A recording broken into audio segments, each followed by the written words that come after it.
Please be advised that the views and opinions of the host and guests do not reflect those of the station, the management, and its network. Sa barangay tayo, ikaw at ako.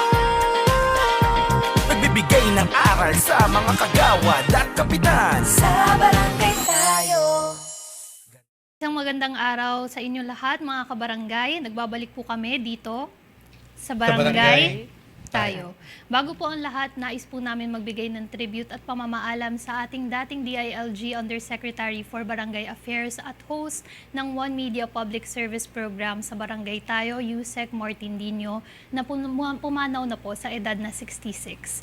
Si Yusek Martindino ay unang nakilala bilang matapang na kapitan ng Barangay San Antonio, Quezon City sa loob ng 13 taon, at dahil dito ay naging chairman po siya ng Violence Against Crime and Corruption, kung saan siya ay nagpamalas muli ng katapangan at sipag upang masugpo ang krimen sa bansa.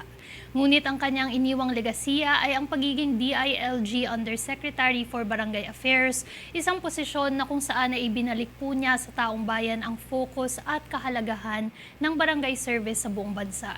Si Yusek Dino rin ang naging host ng One Media Public Service Program sa Barangay Tayo, kung saan nagpamalas po siya ng tapang at malasakit para sa mga kawani ng barangay, isang gawain na nagbukas ng puso at damdamin sa kanyang mga manonood at tinagurian po siyang ama ng 42,047 barangays ng Pilipinas.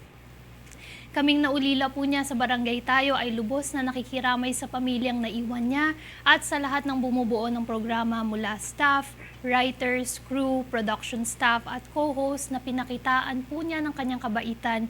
Tuloy po ang serbisyo. Yusek Martindino, mahal na po namin kayo. Maraming salamat, SK May. Alam namin na mahirap bigkasin ang iyong mga sinabi, lalo na isa ka sa mga paborito ng ating former Undersecretary for Barangay Affairs, Yusek Martindino.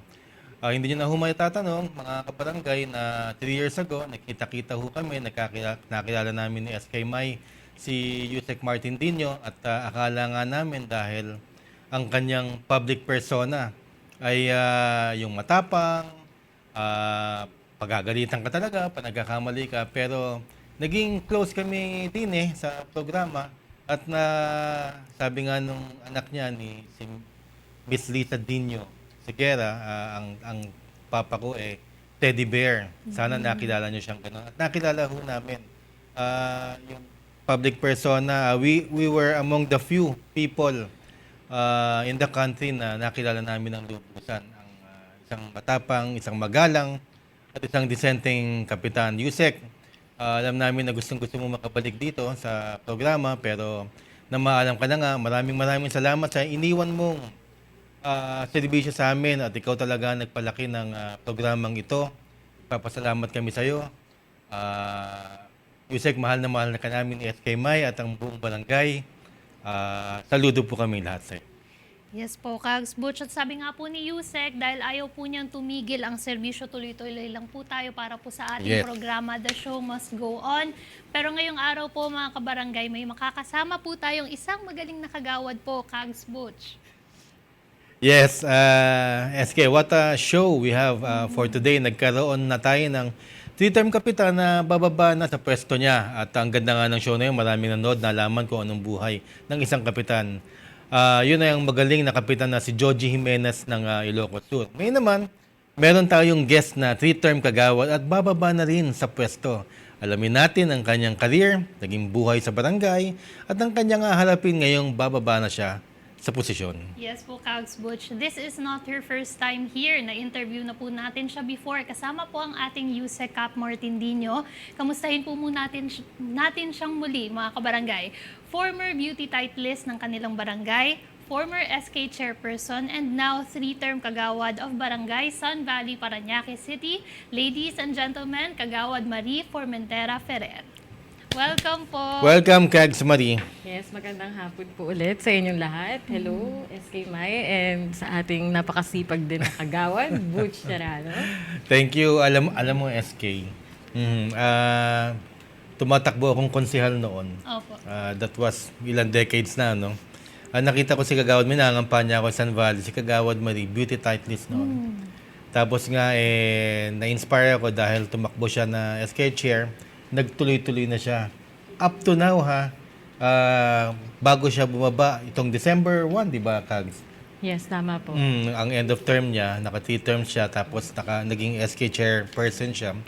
16 years in public service, batang-bata pa siya noon. Opo. Ako rin 12 lang ako noon nung nakita ko na siya Alam niyo po, Kags Butch, naalala ko lang po, dahil napag-usapan po natin si Yusek. Alam niyo naman po si Yusek, favorite po niya nag-guest ng mga magaganda po sa Of show. course. Naalala ko lang po yung last time na nandito din po si Kags. Nakakatawa lang po. Kamusta naman po kayo? Thank you po at nakasama po namin kayo today. Okay naman po, sa awa ng Diyos. Ito, malapit na matapos ang termino bilang Barangay Kagawad. And again, it's 16 years of public service and I owe it to the people of Barangay San Valley, of course. Okay, Kags, bihira sa mga kababaihan ang nasa politika at bilang dating SK chair, marami kang nakilala, marami kang mga pinagsilbihan, pero sabi ko nga, batang-bata ka noon. Ano ba ang pagiging advantage ng isang babae sa larangan ng public service? Kung meron man, at kung meron mang disadvantage din. Ano ang mga na-experience mo?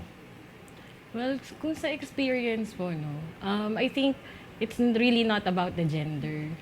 Siguro nagkataon na babae si Kagawad Marie, at the same time, yung passion, yung puso, at lalo ko ngayon mas napatunayan nung naging ina ko, na iba talaga yung pag ang serbisyo mo pang-alagang ina. 'Di ba?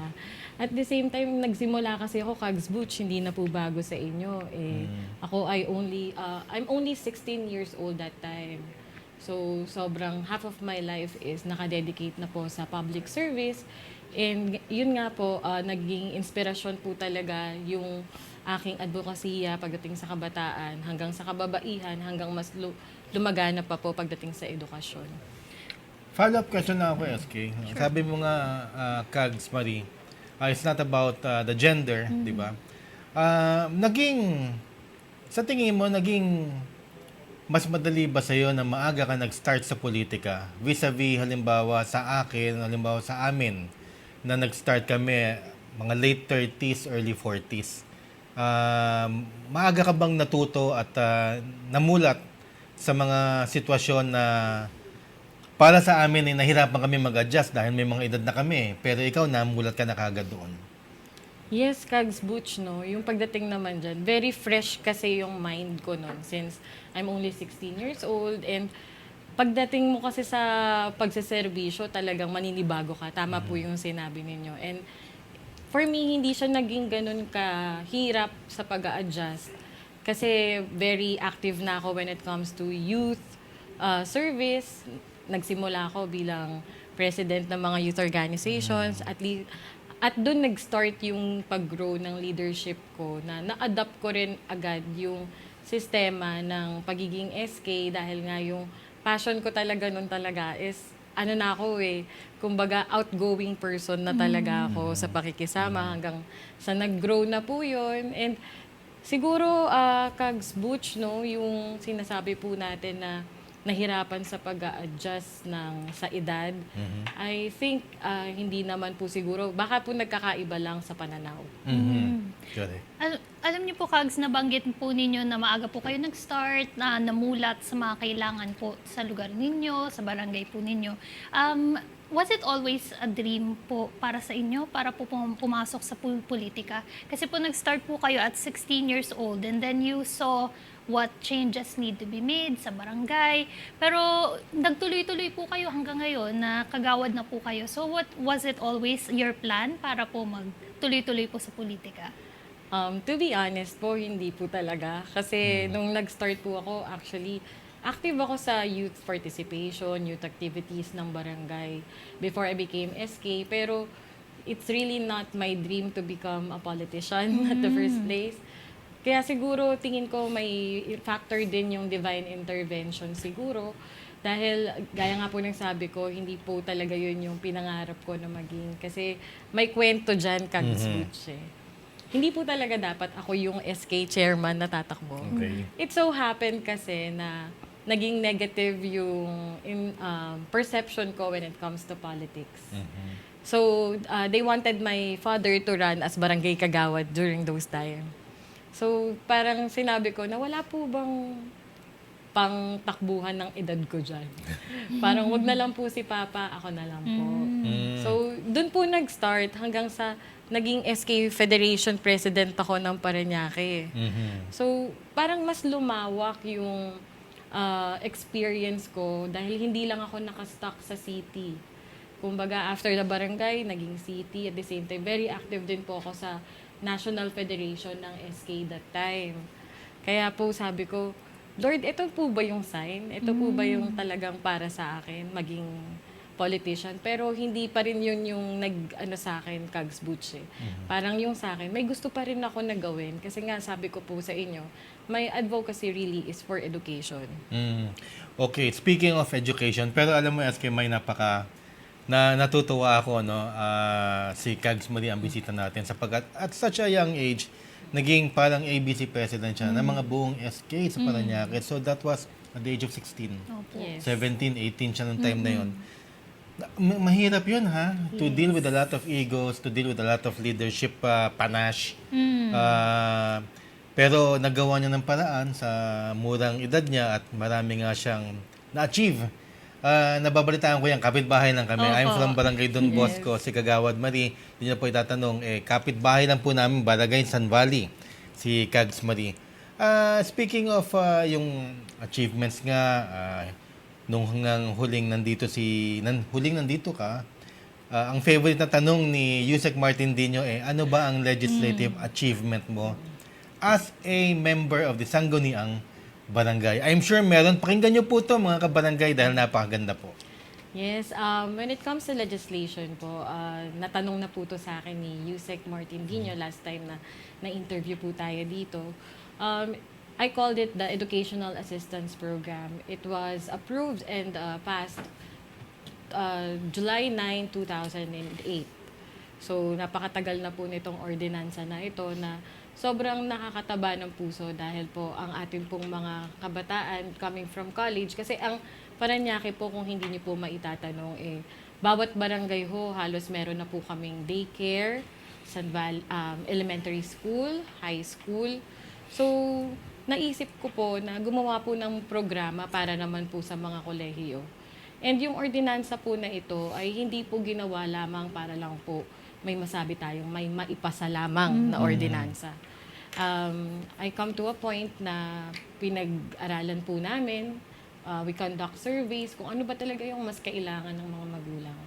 So lumabas po sa survey namin na ang mabigat po para sa kanila is hindi po ang tuition fee, kundi ang transportation allowance, which is yun yung araw-araw na pamasahe ng kanilang mga anak papunta sa mga eskwelahan.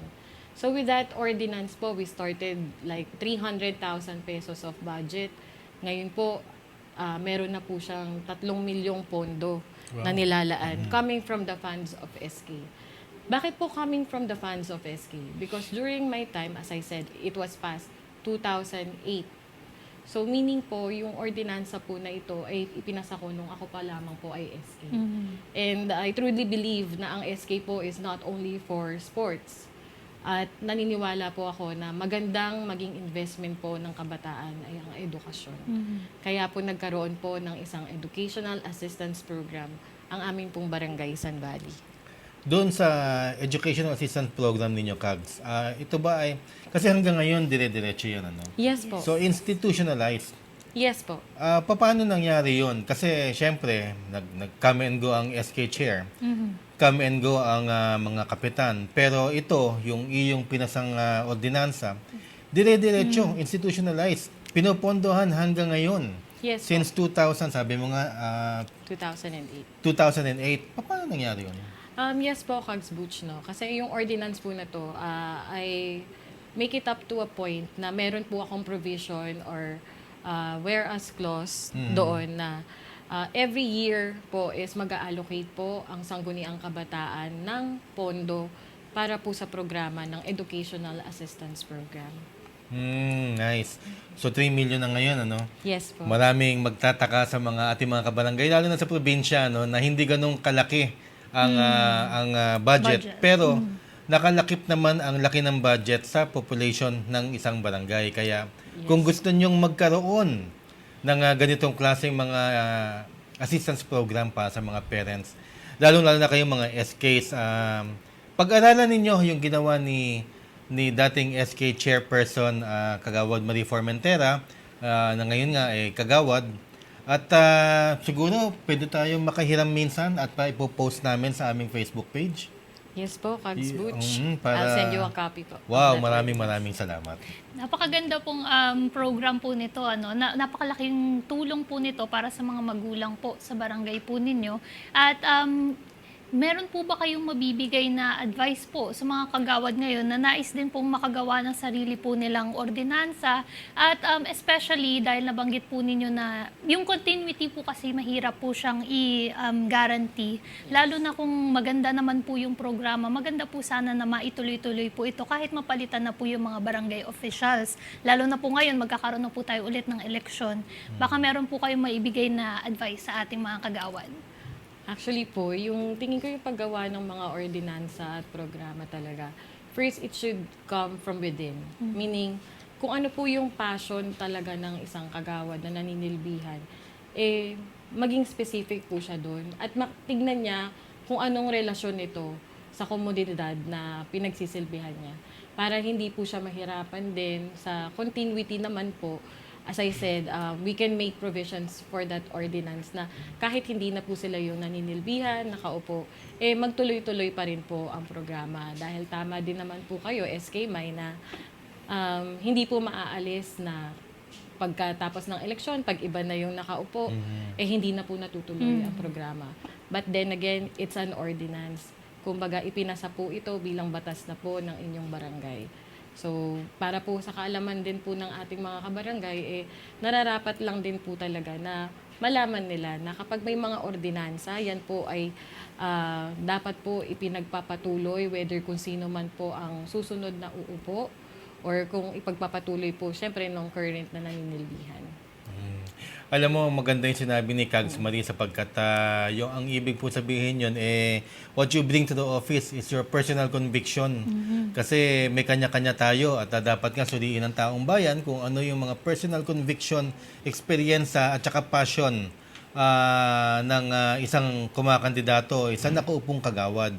Doon lumalabas yung mga kanilang mga ordinansang paborito na gustong-gusto nilang ipapasa out of their own experience, no? At saka belief na kung ano ang makakatulong sa kanilang barangay. Hops, bago tayo magpatuloy ng ating mga katanungan, bumati muna tayo, Yes SK May, po. sa ating mga masusugid na mga supporters at mga opisyales. Yes po, unang-una na po dyan si Kapitan Margil Mar Avancena ng Barangay Manggahan, Puerto Princesa, Palawan at kay SK Chair Rainier Ney Orsua Guevara ng Barangay Maliwalu, Bacolor, Pampanga. Hello po sa inyo. Hello, Kagawad Jerry Buenaventura ng Barangay Harapin, ang bukas, Mandaluyong. Ang ganda po ng pangalan Ang ng ganda. barangay po nila. Miss Elizabeth Bonnet ng Barangay Zone 1, San Roque, Cananan, Camarines Sur. Kagawad Carlito Toledo ng Barangay Salawag, Dasmariñas, Cavite. Kagawad Roda Enriquez ng Barangay Linga, Pila, Laguna at sa kanilang punong Barangay Virgilio Treoplado and Council na multi-awarded projects like Project Linga and Educemia. Kagawad Marvin Javier Cubio ng Barangay Panungyan 2, Mendez, Cavite. Kagawad Michael Serrano ng Team Aranas, Barangay San Luis, Antipolo City. Oh, insan ko kaya yon, insan. At Barangay Kagawad, okay, mamaya na, Sir Guevara ng Barangay Batasan Hills, Quezon City. Pasensya ka na, ha? At sa bonus question para kay Kagawad Marie, sandali lang, Kagawad Marie, pwede kang tumakbong kapitan, pwede ka rin magbalak na tumakbong konsehal ng city. Bakit mo naisipang in your third and last term, magpahinga na muna ngayong termino? At medyo doon muna tayo sa pribadong buhay. Yes, medyo personal yan, Yes. Kags Butch, no? Pero hindi pag-ibig ang tinanong ko, ha? Yes. Yan. Pero kasi si Kags Butch is a friend talaga. So, napag-usapan nga namin, no? Meron kasi po akong prinsipyo sa buhay na I don't want to burn bridges just because of politics. Sa tingin ko naman po, maganda po ang ginagawa ng ating kaibigan na punong barangay ngayon ng aming barangay San Valley. Nagpaubaya po muna tayo. At gusto ko rin naman po sigurong makita rin kung paano maging concerned citizen muna ngayon. At the same time, hindi naman po mawawala ang ating pagtulong kahit hindi naman na po tayo lingkod bayan. Alam mo, kaibigan nga namin, mamaya malalaman ninyo kung bakit kami medyo naging close ni Kags Marie. Pero natutuwa ako sapagkat since 2007 naman, lagi akong kalahok sa politika. Ngayon din, bababa rin ako eh. Although meron pa sana akong third term. Yes. Kaya lang, ganun din, magbibigay ako sa mga taong nais tumakbo ngayon sa aming barangay. And magko-concentrate ako dito sa barangay tayo muna. At babalik din tayo sa politika. Pero ganun pa man, yun nga, ang nais lang namin sabihin, we are not power hungry. Hindi ka na kailangan every term, every election ay tatakbo ka. Kinakailangan malaman mo rin kung kailan ang right timing para umangat ka o kailan ang right timing para ikaw ay bumalik. At magbabalik po kami. Kasama pa rin si Kags Marie at ang ating the beautiful SK Mai dito Sa barangay tayo. Nagbibigay ng aral sa mga kagawad at kapitan. Sa barangay tayo. Sa barangay tayo. Ikaw at ako. Nagbibigay ng aral sa mga kagawad at kapitan. Sa barangay tayo. Welcome back mga kabarangay, at bago po natin ituloy ang ating diskusyon at panayam kay Kags Marie, panoorin po muna natin ang isang news report mula kay Princess Castro tungkol po sa mga nagliparang mga tarpaulin. Roll VTR. Ilang mga campaign material sa Metro Manila naglipa na gayong ito'y mariin pa ring ipinagbabawal sa ngayon. Tila yata hindi na mapigil ang mga nais lumahok sa barangay at sangguniang kabataan election sa 30 ng Oktubre ngayong taon. Isa na rin sigurong dahilan ng pagkasabik ng mga prospective candidates ay ang postponement ng eleksyon na nagsanhi ng mga nagkalat na tarpaulins sa mga kalsada, tricycle at iba pang mga public areas. Samantala, ayon sa Commission on Elections or COMELEC, hindi naman daw ito labag sa Omnibus Election Code on Early Campaigning sapagkat ang filing of Certificate of Candidacy ay sa Agosto 28 pa magsisimula. Dahil dito, maaari pa nila itong gawin sa kadahilanang ito ay kanilang freedom of expression. Sa kabila nito, may duda pa rin kung ito ba ay talagang freedom of expression o ito ba ay dapat nang ituring na expression of interest dahil sa nalalapit na eleksyon. Ayon kay Kagawad Butch Serrano, ito ay maituturing na expression of interest sapagkat ang mga kandidato ay gumastos na ng campaign paraphernalias. Sa kabuuan, loophole man ito sa batas, may designated places for campaign purposes pa ring dapat sundin base sa COMELEC at ang mga ito ay patuloy na nilalabag at tinatapakan ng ibang mga kandidato. Princess Castro, nag-uulat para sa One Media Network. Ayan, maraming salamat sa amin pong One Media reporter, Princess Castro. Napakaganda ng iyong report. Alam niyo yung sinabi ni Princess Castro, sinabi po rin natin yan sa ating pong Fourth Estate, yung isa po nating programa na, ayun, wala akong nanonood sa inyo, pero sasabihin ko na din, mga kabarangay. Yan hong sinasabi na before filing ng COC, technically hindi kami kandidato. Wag na ho tayo magpatumpik-tumpik, kandidato ho tayong lahat. Yan ho. Kaya lang, technically hindi tayo mahuhuli ng COMELEC dahil nga, hindi pa nga tayo nagfa-file, pero obviously nangangampanya na tayo. Oho. Pero ang ayoko lang kasi pwede naman kasing striktuhan ng COMELEC pero hindi kumikilos. Dahil daw protektado daw ng freedom of expression ang ginagawa natin. Pero ang freedom of expression sa akin, para lang yan sa mga kung meron kang advokasya o meron kang political leanings o meron kang ideology na gustong isulong. Para sa akin, yan ay expression of interest. Interesado kang tumakbo, kaya nagpapakilala ka na sa tao. Loophole yan. Sasabihin din ni Kags Marie na mamaya magko-comment siya, pareho kaming kagawad na ilang beses tumakbo. Loophole yan na tinitake advantage nating mga kandidato. Yan ha, natin ha, kasama po ako dyan sa kalokohan na yan. Kags Marie. Mukhang kasama din po ako sa kalokohan na yan. But you know, kasi totoo naman po yun. No? It's a loophole. Yes. Nagkataon lang talaga na hindi siya covered pa ng COMELEC because sabi nga po sa COMELEC, as long as hindi ka pa nakakapag-file, hindi ka pa naman considered as kandidato. Alam mo, SK Mai, meron akong isang proud fact na pwedeng sabihin sa ating mga kabarangay. Palagi ko nga sinasabi na kung meron kayong nais na halimbawa sasabihin sa inyo ang mga tao, o kaya sinasabi ko ang mga tao, pera-pera lang yan. Huwag ho kayong maniniwala masyado sapagkat tignan nyo ho si Kags Marie. Wala hong ginagastos yan. Hanggang tarpaulin lang po siya. Hanggang mga pa-flyers. Pero yung vote buying, vote selling, hindi ho uso sa aming dalawa. That is a fact na very proud kami. Maaaring sabihin ninyong si Kagawad Butch walang ginawa, okay na. Pero wala ho akong binili. Wala ho siyang binili. We are very proud of that fact. Yes, Yes, po, I Kags. agree with you. Kags, Alam niyo po, that's naalala ko po sa ganito, mga work around po talaga sa batas po natin. Naalala ko lang po yung sinabi po ni Attorney Ronald Santiago Yes. na unless explicitly po na nakalagay sa ating batas, ayan po, nagagawan po talaga ng paraan yung mga ganyang bagay. Pero mga kabarangay, ito nga po, tuloy-tuloy po natin ang ating kwentuhan at diskusyon kasama po si Kagawad Marie.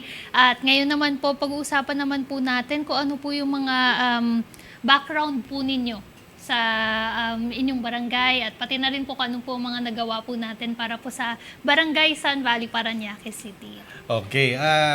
Unang question muna ako, SK, Yes no? po. Kags, let's go out muna sa Barangay Sun Valley, sa inyong barangay. Dahil nagkasama tayo sa KKBP or Kapisanan ng mga Kagawad sa Parañaque. Yan yung mga ABC ng mga Kagawads. Pero meron tayong secret group na tayong dalawa. Although unofficial group ito sa Parañaque, ay ang members napakarami. Dumami po kami. At yung unofficial group na yan, kalokohan lang naman at biruan lang namin, we were known as the Parañaque Kagawads United or yung PAKU. Bahala na kayo mag-interpret kung paano namin sinasabi yan. Pero alam nyo, sumikat yung grupo na yun sa Parañaque at nagiging bisita namin pagka kami merong get-together, merong konting drinks, merong mga pagkain, nagpapatla kami, nagiging guest natin, mga vice mayor, mga konsehal, kung sino-sino mga gustong makisama sa atin. Gaano ka-importante sa'yo ang kagaya mo na naghawak ng parang ABC on the youth, mga SKs, pero tayo mga Kagawad, we should always be partners with the local government, di ba? Hindi tayo dapat iba sa mga konsehal Hindi we should not work yung at arm's length na bahala ka sa ordinansa mo, bahala kami dito. Kasi hindi. Ang mga ordinansa natin pupunta aakyat yan sa konseho kung aprobado ba? kung papayag o kung hindi pwede. Yes, no. Alam mo, Kags Butch, nakakatuwa dahil sa Parañaque nga meron tayong tinatawag na Parañaque Kagawads United na kung saan doon tayo nagsimula talaga na maging magkaibigan. At the same time, I believe na it's an investment of camaraderie para kung ano yung nagagawa ng ibang kagawad sa kanilang mga barangay, may pagkakataon din para i-share sa atin yung kaalaman na yon. Sabi nga nila, hindi naman masama na gumaya or kumopya as long as it's for the betterment of your barangay, mas maganda, mas marami. At the same time, pagdating naman in partnership with the local government, napaka-importante po nito mga kabarangay dahil unang-una sa lahat, ang barangay officials po ay ang tinatawag po nating mga frontliners. So, napaka-importante po nito na meron po tayong magandang relationship with the local government dahil hindi naman din po kakayanin lamang ng barangay kung pagdating sa mga pagko-construct, di ba? Yan yung number one na kailangan ng mga barangay. Especially yung mga drainages, mga streetlights. Malaking masyado pong budget ang kinakailangan dyan na I believe hindi kakayanin po ng isang barangay para makapag-finance. Kaya napaka-importante po talaga ng relationship natin sa local government unit. Totoo po yan. Natutuwa lang po ako sa kwento po nila kasi po ingat na ingat po ang ating mga kagawad na basahin po ang pangalan, shortened version ng kanilang group. Pero PAKU, yun na yun. PAKU para safe. Yes. Pero although unofficial group po ito, nakakatuwa po totoo po talaga yun na meron po kayong chance na nakakapag-share po kayo ng best practices nga po, ika nga, na dahil nasa isang city lang po kayo, alam niyo po kayo po mismo yung nakakaalam po ano po yung pangangailangan po ng mga lugar po ninyo. Kaya napakaganda po ng group na nabuo po nila na ito. At the same time, yun nga po, nakakabuo po kayo ng friendships within the circle po ng mga kagawad at mga politicians po sa Parañaque City. Pero Kags, nabanggit po ninyo kanina, napansin ko po kasi na talagang ang advocacy po ninyo is leaning more towards education. So, kung kayo po ang tatanungin, medyo controversial lang po ng slight yung tanong po na ito, naniniwala po ba kayo na kailangan pong baguhin na natin ang able to read and write na clause po ng ating Constitution para po makatakbo po ang isang barangay official at pati na rin po sa ating national positions or offices? Siguro sa akin, categorically. Kung sa barangay naman po, kasi ang barangay kasi that's the smallest unit of the local government. So for me, okay naman na sa akin yung able to read and write. Pero when it comes to higher position, dun po naiiba ang paniniwala ko na dapat po talaga at least kahit papano is college level. Kasi mas marami pong technical at the same time mas mahirap na hinaharap po, mas malaki, mas broaden siya, na dapat mas naiintindihan po talaga ng mga taong nanunungkulan.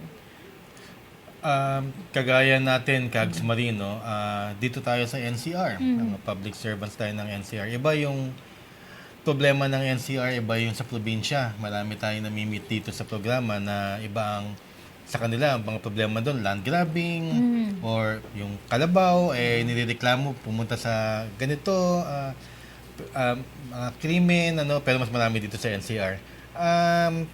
Yun nga naniniwala rin ako na yung qualifications, depende yan sa lugar, tsaka sa laki ng population na pinagsisilbihan. Pero I think Kags Marie would also agree with me na it's high time din na silipin natin yan dahil kinakailangan tumaas ang antas ng ating mga kagawad at kapitan para rin tumaas ang antas ng ibibigay nating serbisyo sa mamamayan, lalong-lalo na nung galing tayo sa pandemya, yung may mga disadvantages tayong nakita na hindi nagampanan ng mga ibang kapitan at mga kagawad dahil nga medyo hindi nila naiintindihan at medyo sophisticado ang approach sa isang problema. In general or in specific, medyo nasa probinsya ka man o NCR, iba na talaga, sophisticado na ang public service. Speaking of public service, Kagawad Marie, in your 16 years na pagsilbi sa bayan na lang ng Parañaque, masasabi mo ba, ito personal na naman, pag ikaw talaga nagiging personal, masasabi mo ba na kayang ipagsabay ang pagiging kagawad, pagiging public servant na kinakailangan 24 hours kang nakikita at saka nagsisilbi sa iyong mga constituents at ang iyong family life o ang iyong pribadong pamumuhay? Yes po, Kags Butch, naniniwala ako na kaya naman pong ipagsabay talaga ang pagiging public servant sa pagiging nanidilbihan ka rin at the same time for private sector. Kasi ang inyo pong lingkod, hindi nyo may tatanong, meron rin naman po tayong trabaho outside, aside from pagiging barangay kagawad.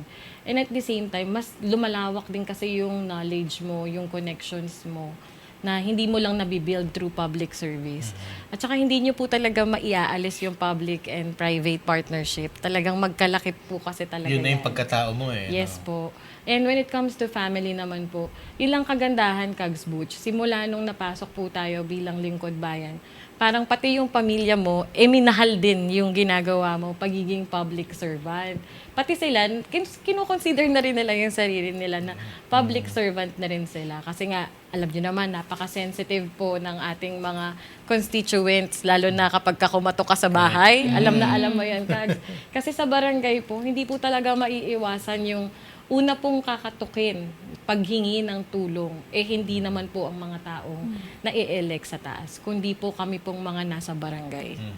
So, yun po yung tingin ko naman pagdating sa pagiging, kung kaya bang ipagsabay ang pagiging public servant at the same time yung pagiging pribado. Opo. Yes, yan yung mga naiintindihan natin as elected officials.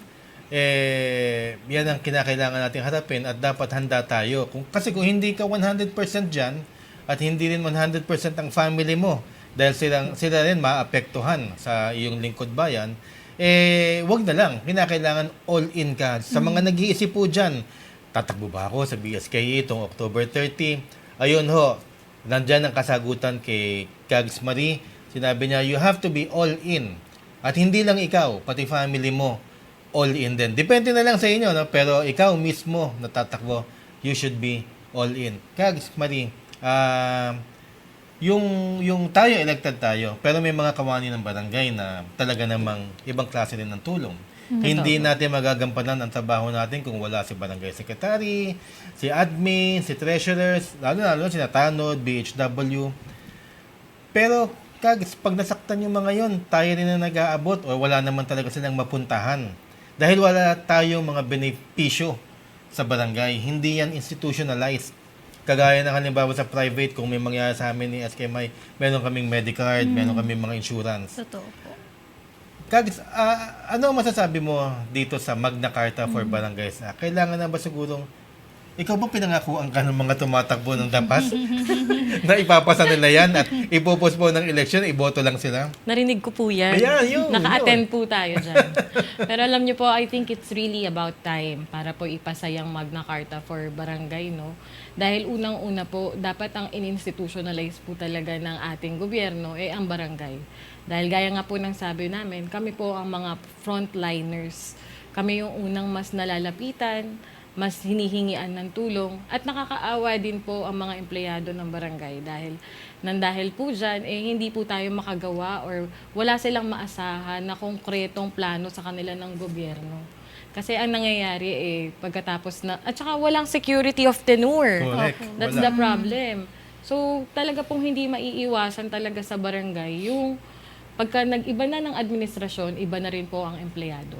So, nakakalungkot lang dahil may mga empleyado naman na ang trabaho lang naman ang gusto nila. Hindi yung personalidad. Yes, hindi yung para lang nandyan kami sa barangay. Hindi po ganun. They are there to provide service. At the same time, Kags Butch, napakaliit po ng sweldo ng isang barangay employee para lang po sa kaalaman ng ating mga manonood, no? So, I think through the help of this Magna Carta, is mas ma-identify po talaga natin at mabibigyan sila ng seguridad kung ano po ang karampatan na para sa kanila pagkatapos po ng kanilang pagbibigay ng serbisyo. At coverage na rin kasi gaya nga na sabi ni Kags Butch na wala tayong mga health benefits. Baka po akala nila pagka nasa barangay ka, kompleto ka. Wala po tayong ganun.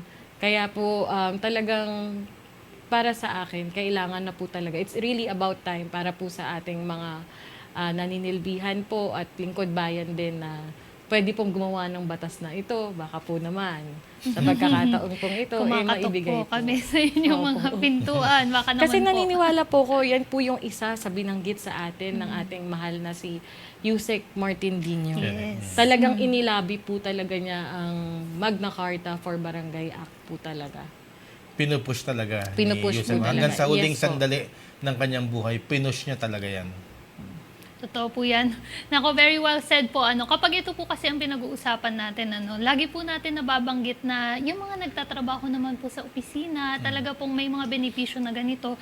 Kaya naman po para sa mga barangay official po natin, deserve po talaga nila ito dahil sila po ang unang takbuhan po ng ating mga kabarangay. Sabi nyo nga po kanina, ang barangay po, ang smallest unit po ng ating gobyerno, kaya po kailangan na po talaga itong maipasa.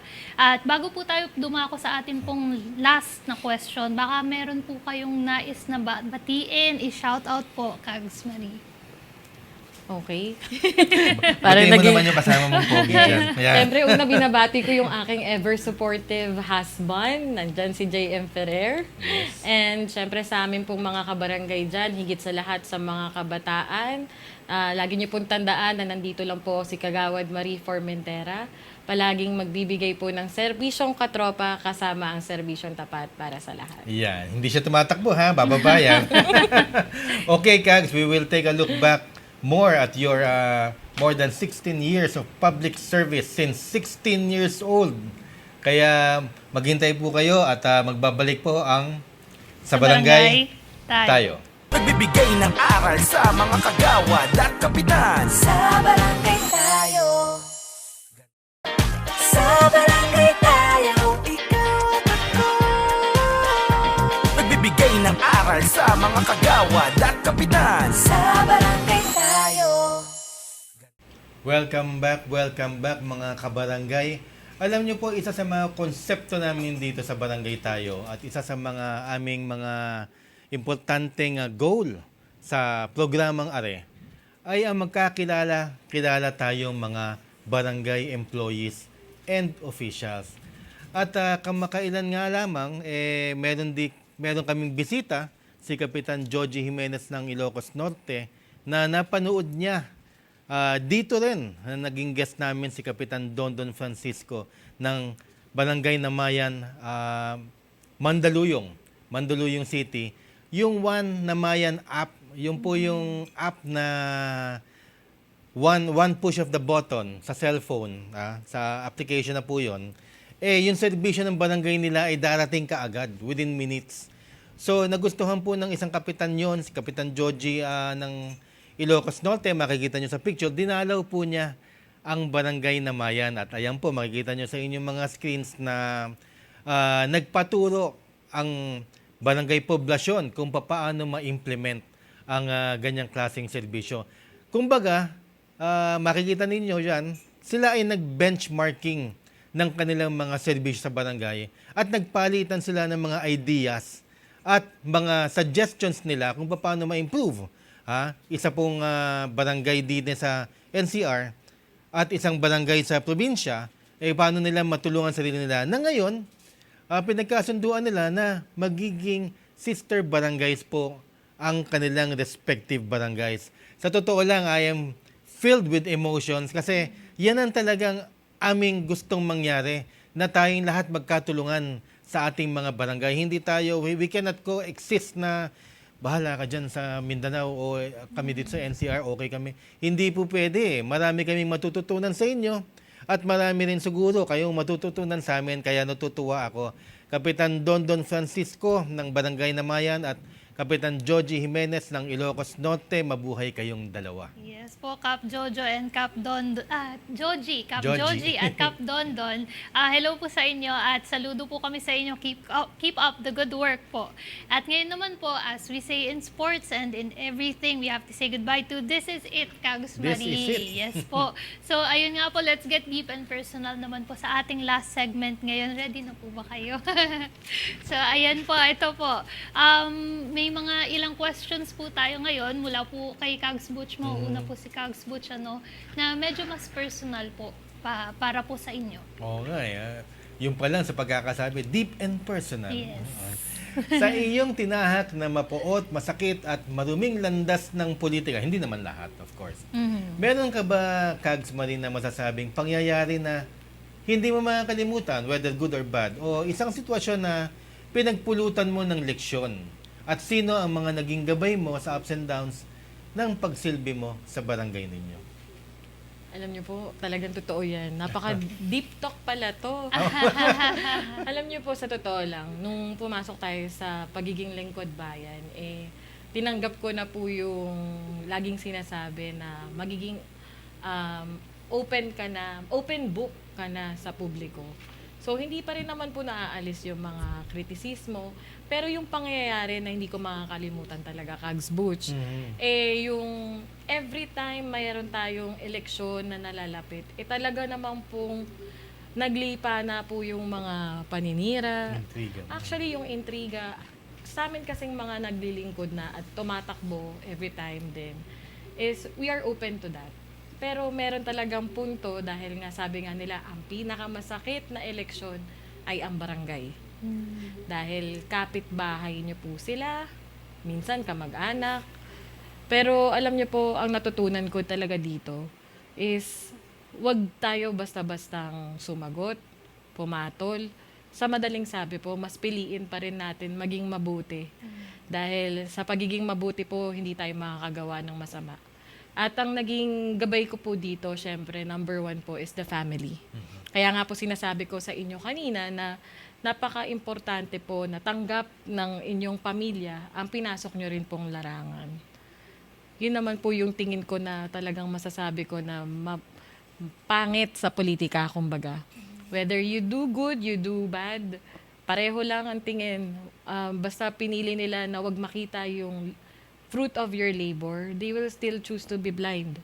So, yun naman yung sa akin naman. Pero at the end of the day, naniniwala naman ako na lahat naman po na naglingkod, lahat ng na-elect, may kanya-kanya po yan na nagawa. Hindi ako naniniwala, Kags Butch, na walang nagawa ang isang nagsilbi sa barangay. Naniniwala ako na ang bawat isa ay may naiambag din kahit papano sa pagiging progresibo ng kanilang barangay. Ay, Kags Marie, napakaganda ng sinabi mo. Totoo yan. Maaring may kakompetensya tayong kagawad o kaya kinaiinisan nating kagawad, pero in his own little or big way, meron talaga na contribute. Hindi mo lang din alam. Yes po. Minsan na blinded tayo ng politika. At totoo po ang sinabi ni Kags Marie. Mapuot tsaka maintriga ang politika. And sometimes ako naman, ang aking natutunan, the bigger the lie. Na halimbawa, sinasabi sa iyo, ito ang ginawa nitong taong to, na talagang napakalaki kasi yung pa ang pinaniniwalaan. Pero ang leksyon na natutunan ko, siguro, yun din ang sinasabi ni Kags Marie, pag tumahimik ka, balang araw, hindi balang araw, minsan balang linggo, o balang month, or balang taon, lalabas at lalabas ang katotohanan. Ilang beses ko na pong na-experience yan. At pag lumabas ang katotohanan, bigla na lang sasalubong yung tao, pasensya ka na ha, hindi namin alam, ikaw pala yung tama pala yung ginawa mo ng mga ganun. Lumalabas talaga ang katotohanan at nakikita kung sino yung mga nagsisinungaling. Doon naniniwala ako kasi bukod sa gabay natin ng Panginoong Diyos, ang ating pamilya, when you're good, destiny is good to you. That's right, Kags Butch. Kaya nga sabi ko talaga, we have to choose kindness every time. Kahit na masakit, dumadaan po talaga yun. Pero yun nga po, maigi na siguro na hayaan natin yung pagkakataon na siya mismo yung maglabas. Dahil definitely at the end of the day, the truth will still prevail. Yes po, very well said po. Napakaganda po ng mga sinabi po Para ninyo. tayo nasa see-through. Kaya Careful, careful. Pero ayun nga po, totoo po yung sinabi po ninyo. Sometimes politics can really be a very dirty industry po talaga na paglingkuran.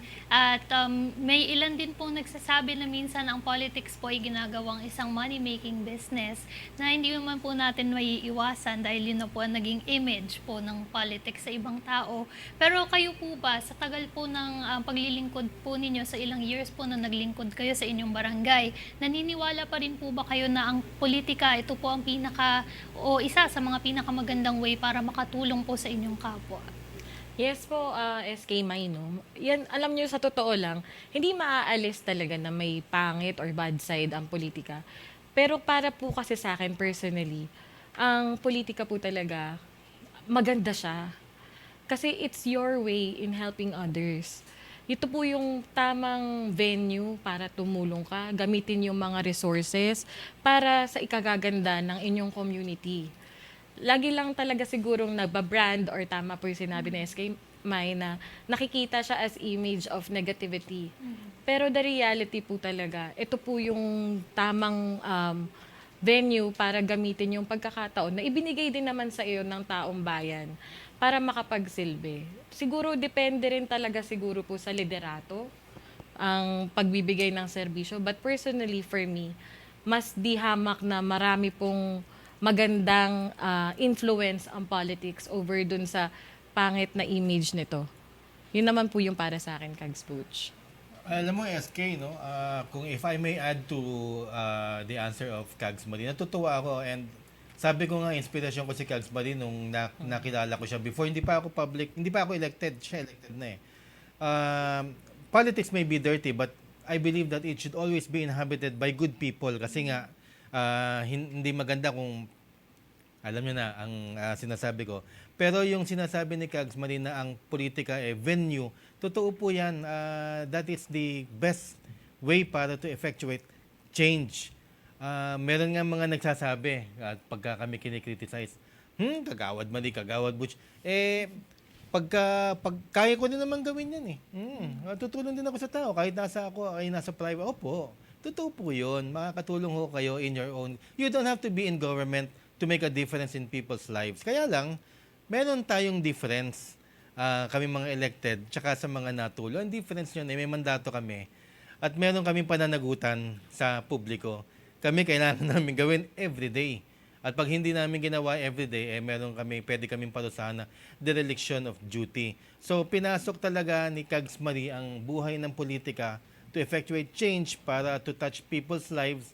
At to some extent, di ba, sabi mo nga, ang iyong pamilya, hindi naman nadamay dahil gusto rin nilang magsilbi dyan.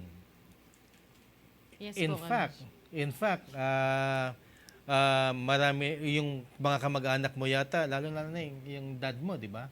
At na-meet ko noon, nagsisilbi in his own little way. Pati na lang iyong kapatid. Actually po talaga, Kags Butch, hindi pa naman po ako naglilingkod, hindi pa ako elected official. Kaya nga po nang sabi ko, we can help naman talaga to our own little ways. Yun nga lang, may time talaga na hindi mo naman kailangan ipagmayabang or i-brag kung ano yung nagawa mo. Parang for me kasi importante yung ibang tao po yung nakaka-appreciate kung ano pong ginagawa ninyo. Mayroon akong follow-up question. Pasensya kay SK Maya kasi nakakatawa kausap si SK tuloy. Si Kagawad Marie. Okay, bababa na tayo halimbawa sa posisyon. Okay. Hindi may iwasan na naging close tayo sa mga kakampi natin mga kagawad na through the years, di ba? Ang saya ng samahan eh. Merong hindi, merong okay, pero usually, pagpasok mo talaga, you look forward to meeting your fellow kagawads tsaka yung mga kapitan dahil nagiging mag-best friend kayo. Eto na nga ang BSKE. No? So, may mga ambition tayo. So, yung best friend ko, halimbawang si SK Mike, kakalabanin na, yung best friend kong si Kags Marie. So, Kags, how do you deal with this na may mga kagawad kang nagtutunggali ngayon? No, wag na natin i-mention ang kanilang mga pangalan, pero mga mababait at kaibigan ko din itong mga to, no? At mga kainuman ko po. Hindi ko po sinabi na. So, how do you deal with that? Stress ba yun? Stress. Yes. Stress, yes, in a way na nanghihinayang kasi ako dun sa friendship eh.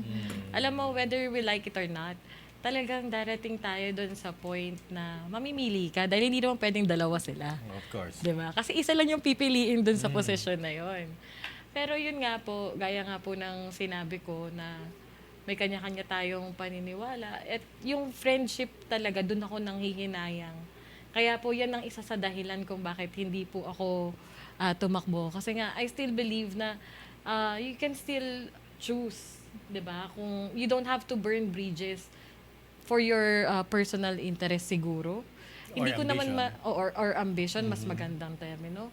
Kasi kaibigan din naman po natin 'yon at sabi mo nga talagang mabait at nakakalungkot na because of politics is nagkakaroon ng ganitong senaryo na kung saan tayong mga kaibigan ang naiipit. Yes. Ganun talaga sa barangay. Magkakakilala kasi lahat magkakapit-bahay. So very personal ang politics na hindi naman yung kagaya ng naglalaban na ng mayor o medyo malayo tayo eh. Sila yun eh. Pero pagka kapitan sa kapitan at mamimili ka na sa dalawa mong kaibigan, mapipilitan ka talaga mamili because meron ka ring stand eh. Ay, hindi na yung pwedeng dalawa iibigin mo. Pangit din. Hindi maganda. Wala nang maniniwala sa inyo yun. Yun po pinakamahirap, Kags Butch. Yeah. Pero alam niyo po, Kags Marie, kayo po matatapos na po ang inyong term this December. Ano po ang nilulook forward po ninyo sa inyong magiging private life at kung meron po ba kayong mga nakahandang plano po sa mga susunod po na buwan? Yes, syempre, no. I'll take this time para sa aking dalawang anak. Syempre, si Miggy at saka si Tammy, na hindi ko nabati kanina. So, yan po talaga yung nilulook forward ko. Kasi syempre, gaya nga ng sabi natin, hindi rin naman ganun kadali na balansehin lahat. So, I think it's about time para to take charge. Kasi ang tawag po ng tungkulin ng pagiging kagawad, 24/7. So, ngayon po, alam mo yan, Kags, kahit madaling araw, kakatukin tayo. Alam niyo po, at the same time, gusto ko rin mag-look forward din sa business. At the same time, dun sa trabaho ko po, dun muna tayo mag-focus. But then again, yung pagiging public servant po natin, hindi po yan maiaalis. Tutulong at tutulong pa rin tayo sa abot ng ating makakaya, syempre. And Kagawad Marie Formentera Ferrer will be back soon, di ba? Hindi natin masasabi ang politika Opo. kung nasa dugo na natin yan eh. No? So, Kags Marie, kami ni SK May nagpapasalamat sa iyo. Your story have been very inspiring not only to us pero to our kabarangays as well. Kags, do you have any messages sa amin po mga kabarangay sa buong Pilipinas? And of course, sa iyong minamahal na mga constituents sa Barangay San Valley, Parañaque City. Sa lahat po ng mga viewers po natin dito sa Barangay Tayo, tuloy-tuloy lang po ang ating suporta sa programang ito dahil napakaganda po na marami tayong kaalaman na natututunan through this kind of program. Nandito po si Kags Butch at saka si SK May. So, yun po. At sa amin pong mga taga-Barangay San Valley, muli po, ako po ang inyong Kagawad Marie Formentera Ferrer na palagi pong magbibigay ng serbisyong katropa kasama ang serbisyong tapat para sa lahat. Kaya nga po nang sabi ni Kags Butch, we don't know kung ano po yung next na plano sa atin ng Panginoon. But whatever it is po, ang inyo pong lingkod ay lagi nyo pong kasama. God bless us all po and to God be the glory. Thank you so much po. Maraming salamat po, Kags Marie. And we hope na makasama po namin kayo muli dito sa ating programa. At meron po tayong mga ilang plano, Kags Butch, para po talagang makasama po natin muli si Kags Marie. No? At maraming salamat din po mga kabarangay sa inyong pagtutok sa isa na namang araw ng makabuluhang talakayan na punong-puno ng impormasyon at naglalayong magbigay ng inspirasyon para sa ikagaganda ng serbisyong barangay. Sa ngalan po ng ating pambansang kagawad Kags Butch Serrano, ako po ang inyong lingkod, SK May Salazar. Magkita-kita po tayong muli sa susunod na linggo dito sa Barangay Tayo. Magtutulungan at magdadamayan. Sa barangay tayo, ikaw at ako. Sa barangay tayo, wow. Sa barangay tayo, ikaw at ako. Nagbibigay ng aral sa mga kagawad at kapitan. Sa barangay